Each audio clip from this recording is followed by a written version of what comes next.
Hello बच्चों, आप लोग कैसे हो। मैं चंद्रशेखर त्रिवेदी आज आपको अपने ओरिएंट केमिस्ट्री क्लास में सबसे पहले रिवर्स ऑस्मोसिस को समझाऊंगा। कल हम लोगों ने ऑस्मोसिस और ऑस्मोटिक प्रेशर को समझा था। आज हम उसके आगे देखेंगे कि रिवर्स ऑस्मोसिस क्या होती है और इससे हमें क्या एडवांटेज मिलता है। रिवर्स ऑस्मोसिस के बाद हमारे पास लास्ट टॉपिक इस चैप्टर में बचता है abnormal molar mass and one half factor. इसको देखने के बाद ये चैप्टर हमारा कंप्लीट हो जाएगा। इसके बाद एक दो वीडियोस में कुछ हम लोग न्यूमेरिकल्स का सॉल्यूशंस देखेंगे। ठीक है, तो चलिए सबसे पहले देखते हैं रिवर्स ऑस्मोसिस।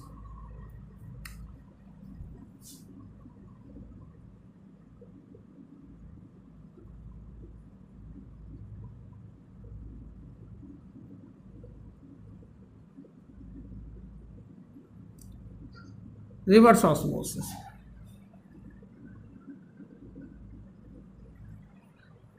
रिवर्स ऑस्मोसिस एक ऐसा प्रोसेस है, एक ऐसी टेक्निक है जिसके द्वारा हम लोग साल्टी वाटर से प्योर वाटर ऑब्टेन करते हैं। जब हम रिवर्स ऑस्मोसिस चैम्बर में साल्टी वाटर को फिल करते हैं, ये रिवर्स ऑस्मोसिस चैम्बर है और इसमें हमने बीच में ये एसपीएम लगा रखी है।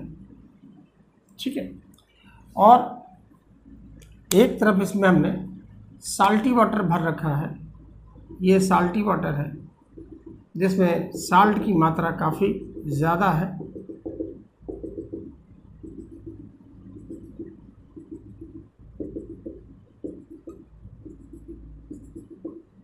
और दूसरी तरफ हमारा फ्रेश वाटर है।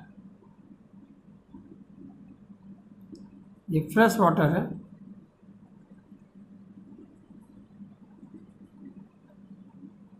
यहाँ से इसमें एक टैप लगा हुआ है।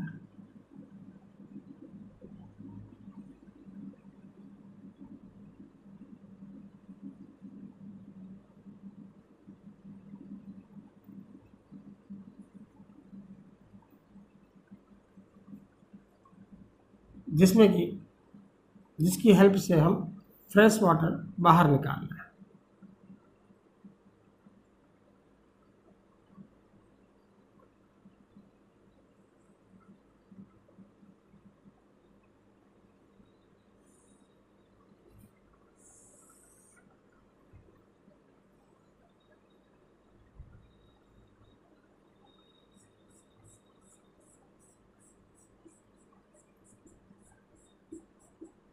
ठीक है, यहाँ से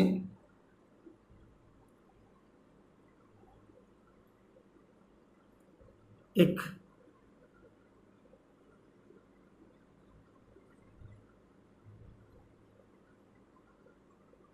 पिस्टन टाइप का निकला हुआ है, जहाँ से हम प्रेशर इंक्रीज करें।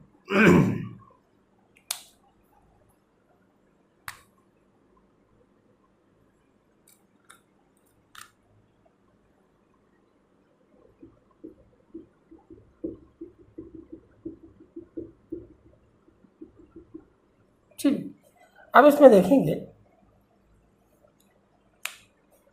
जब ये एक तरफ फ्रेश वाटर है, it is fresh water,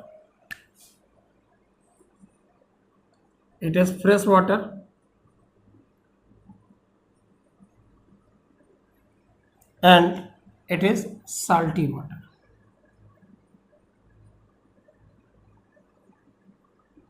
Salty water means large quantity of solute is present in form of salts, and fresh water less quantity of solute is present, very less quantity.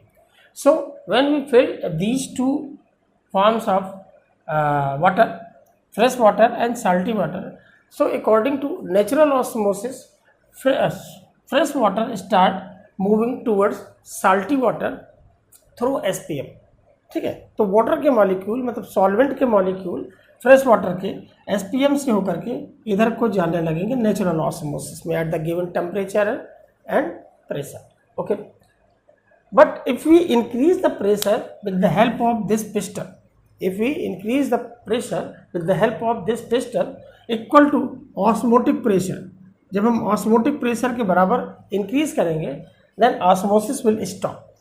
तो क्या होगा, osmosis stop हो जाएगी। और जब हम pressure more than more than osmotic pressure कर देंगे, more than osmotic pressure कर देंगे, तो फिर क्या होगा, solvent molecule move from salty water to the fresh water, और तब हमारा सॉल्वेंट मॉलिक्यूल जो है सॉल्टी वाटर के फ्रेश वाटर की तरफ जाने लगेंगे, और इस प्रोसेस को रिवर्स ऑस्मोसिस कहते हैं। तो रिवर्स ऑस्मोसिस में क्या होता है कि जब हम सॉल्टी वाटर की तरफ इतना ज़्यादा प्रेशर लगाएंगे जो ऑस्मोटिक प्रेशर से भी ज़्यादा हो, तो फिर सॉल्टी वाटर के सॉल्वेंट मॉलिक्यूल्स एसपीएम से होकर के फ्रेश वाटर की ओर जाने लगेंगे, और इस तरह से हमको यहाँ पर फ्रेश वाटर ये मिलने लगेगा। ठीक है, and this process is called reverse osmosis. तो रिवर्स ऑस्मोसिस में हमें जो प्रेशर अप्लाई करना होता है वो more than osmotic pressure apply करना होता है, जिससे साल्टी वाटर का सॉल्वेंट मॉलिक्यूल एसपीएम से होकर के कहाँ जाने लगता है, फ्रेश वाटर की तरफ जाने लगता है, और हमारे फ्रेश वाटर का चेंबर लेवल बढ़ने लगता है, और यहाँ पे large quantity of fresh water collect हो जाता है, और फिर हम इसे ऑब्टेन कर लेते हैं। So this is known as the reverse osmosis. अब इसके बाद हम देखते हैं abnormal molar mass and van't Hoff factor. तो चलिए इस टॉपिक की तरफ चलते हैं और इसमें देखते हैं कि क्या है।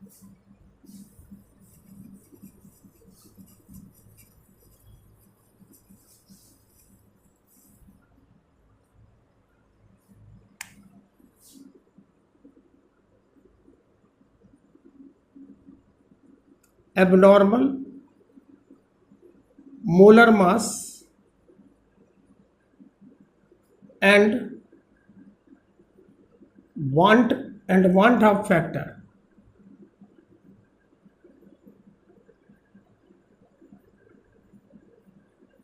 Want of factor. So as we know that colligative property of the solution when solute is non-volatile, जब solute non-volatile होता है then solutions show colligative property, but colligative property are directly proportional to the molar concentration of solute। ठीक है, तो यहाँ पर देखिए हम जब किसी भी आयनिक कंपाउंड को सॉल्वेंट में डिसॉल्व करते हैं इट ऑलवेज डिसोसिएट। ठीक है, हम डालते हैं 1 मोल और हमें मिलते हैं उसमें 1 से ज़्यादा मोल, लेकिन हम कैलकुलेट करते हैं कि हमने सिर्फ 1 मोल डाला। तो इससे क्या होता है, मोलर मास जो हम उस फार्मूले से डिटरमाइन करते हैं, suppose elevation in boiling point delta TB is equal to W2 upon M2 into W1 into KB। जब हम इससे डिटरमाइन करते हैं तो यहाँ पर जब इसके नंबर ऑफ मोल्स बढ़ जाते हैं तो हमारी कोलिगेटिव प्रॉपर्टी भी बढ़ जाती है, क्योंकि हमने डाला 1 मोल्स और सोल्यूशन में हो गया 2 moles. Suppose like NaCl, when we dissolve NaCl 1 mole it dissociate into Na plus and Cl minus, 1 mole of Na plus and 1 mole of Cl minus, total 2 moles। तो जब नंबर ऑफ मोल्स बढ़ जाएंगे तो colligative property भी हमारी increase हो जाएगी, और जब कोलिगेटिव प्रॉपर्टी इंक्रीज हो जाएगी तो फिर मोलर मास में एबनॉर्मलिटीज आ जाएगी। मोलर मास की वैल्यू जो है वो जब मोल्स घटेंगे या बढ़ेंगे, क्योंकि 2 चांस हो सकते हैं, या तो डिसोसिएशन होगा या एसोसिएशन। ये हम एग्जाम्पल ले रहे हैं डिसोसिएशन का। जब डिसोसिएशन होता है तो क्या होगा, हमारे नंबर ऑफ मोल्स बढ़ेंगे, नंबर ऑफ मोल्स बढ़ेंगे तो मोलर मास, तो कोलिगेटिव प्रॉपर्टी बढ़ेगी, और कोलिगेटिव प्रॉपर्टी बढ़ेगी तो मोलर मास घटेगा, तो मोलर मास घटेगा। ठीक है, तो यहाँ पर क्या होता है, इसके लिए वॉन थॉप ने एक फैक्टर दिया I, which is use to determine the मतलब which is use to determine the variation in molar mass. ठीक है, मोलर मास में जो वेरिएशन आ रही थी उसको दूर करने के लिए वॉन थॉप ने एक फैक्टर दिया। अब क्या फैक्टर दिया यहाँ पे, तो उन्होंने कहा कि I is equal to number of particle या number of moles after dissociation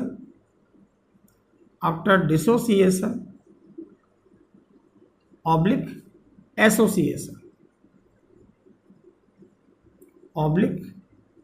association upon number of moles before dissociation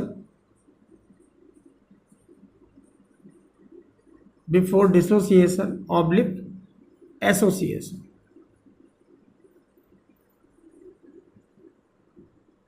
ठीक है, ये वॉन थॉप ने एक फैक्टर दिया जिससे हम जो मोलर मास में एबनॉर्मलिटीज आ रही थी, जो वेरिएशंस आ रहे थे, उनको हम दूर कर सकें और exact accurate molar mass of the solute निकाल सकें।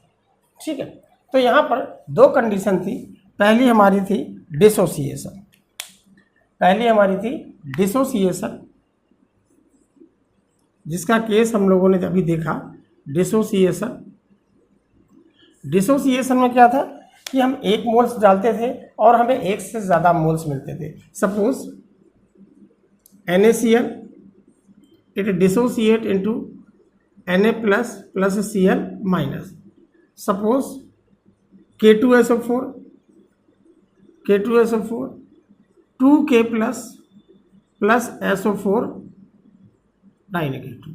अब यहाँ हमने एक मोल डाला, 2 मोल हमें पोटेशियम के मिले, पोटेशियम आयंस के मिले, और 1 मोल हमें सल्फेट आयंस का मिला।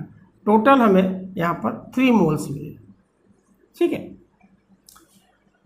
इसी तरह से बहुत सारे हमारे पास आयनिक कंपाउंड्स हैं जो डिसोसिएट होकर के 2 या 2 से ज़्यादा मोल्स हमको सॉल्यूशन में देते हैं, जिस वजह से यहाँ पर वेरिएशंस आता है।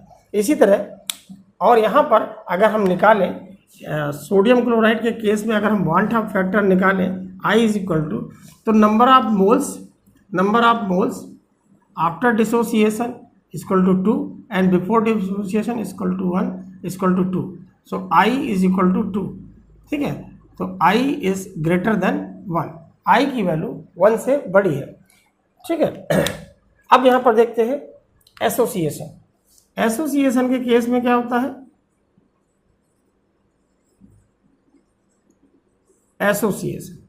Association means when 2 molecules combine together to form a single molecule which is commonly known as dimer. Dimer form में चले जाते हैं, just like when we dissolve acetic acid in benzene. जब हम एसिटिक एसिड को CH3COOH, इसको हम जब बेंजीन में डिसॉल्व करते हैं तो ये डाइमर फॉर्म में चला जाता है। CH3C डबल बॉन्ड OH, एक ये मॉलिक्यूल है, एक COH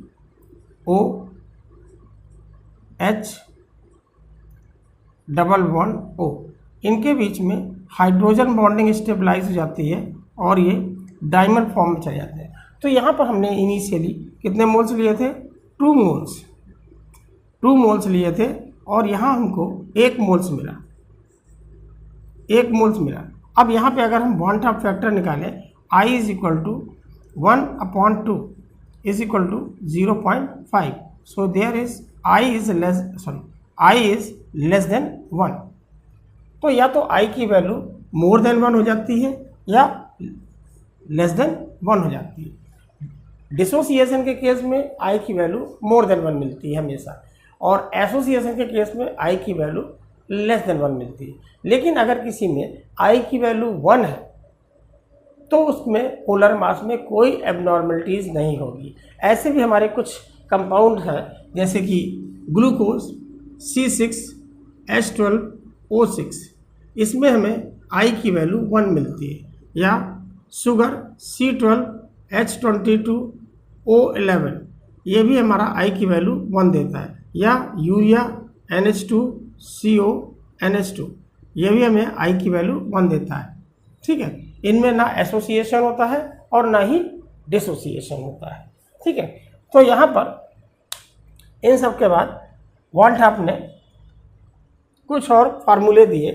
अगर हमारे पास एक तो ये है, अगर ये डाटा अवेलेबल है, number of moles after dissociation oblique association upon number of moles before dissociation oblique association, अगर ये डाटा है तो हम यहीं से निकाल लेते हैं, इसी जगह से निकाल लेते हैं। और अगर ये डाटा हमारे पास नहीं है तो फिर उन्होंने और कुछ फार्मूले दिए जिनसे हम वॉन टॉप फैक्टर आई की वैल्यू निकाल लें, जिस वजह से उसके मोलर मास में, सॉल्यूट के मोलर मास में जो वेरिएशंस आ रहा है कैलकुलेट करने में, वो वेरिएशन ना आए।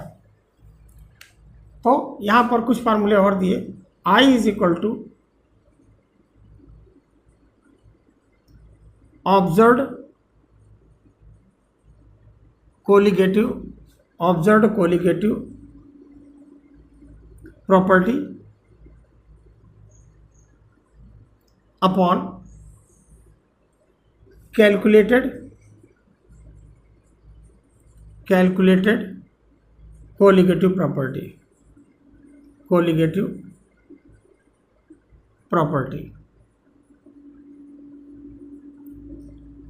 एक ये फार्मूला दिया जहाँ से हम van't Hoff factor easily find कर सकते हैं। एक और दिया I is equal to calculated molar mass upon observed molar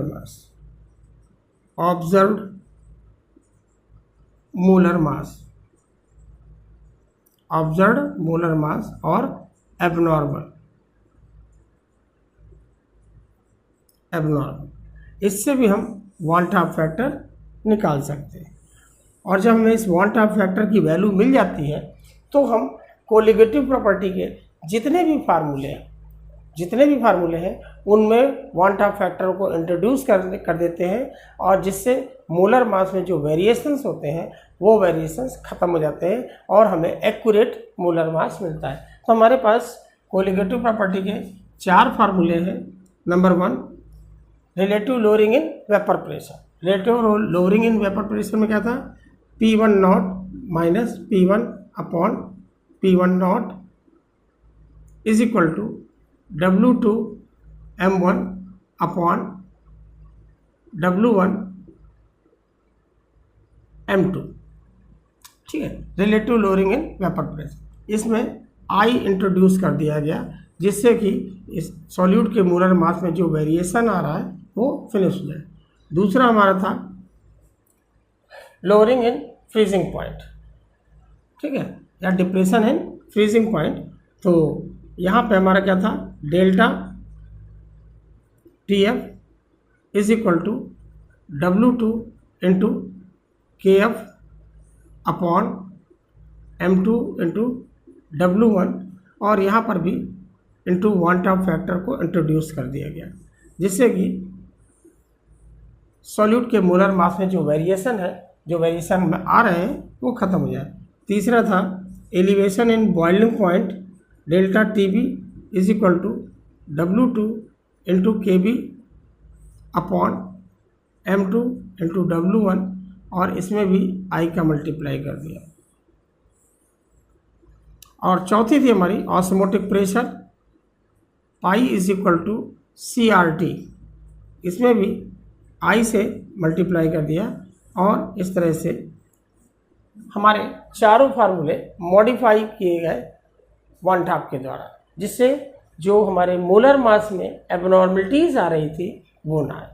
तो यहाँ पर हमें जो दो केस मिले थे कि आई की value I is greater than 1, अगर आई की वैल्यू 1 से ज़्यादा हो रही है तो क्या हो रहा है, डिसोसिएशन हो रहा है। तो क्या हो रहा है, डिसोसिएशन हो रहा है। अब अगर डिसोसिएशन हो रहा है, ठीक है, तो नंबर ऑफ मोल्स बढ़ रहे हैं, नंबर ऑफ मोल्स बढ़ रहे हैं, तो कोलिगेटिव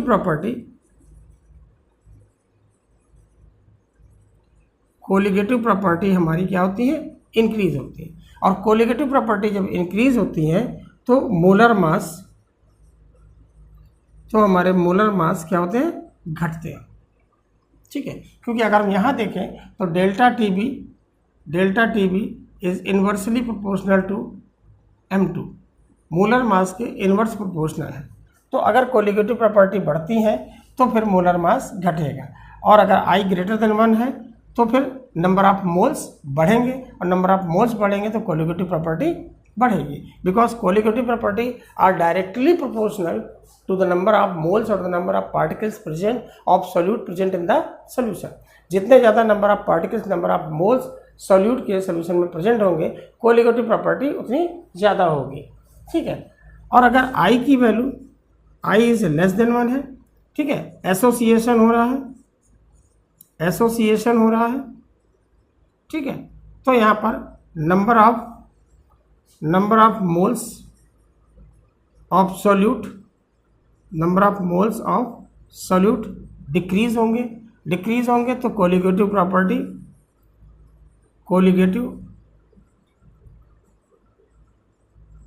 प्रॉपर्टी डिक्रीज होगी और मोलर मास इंक्रीज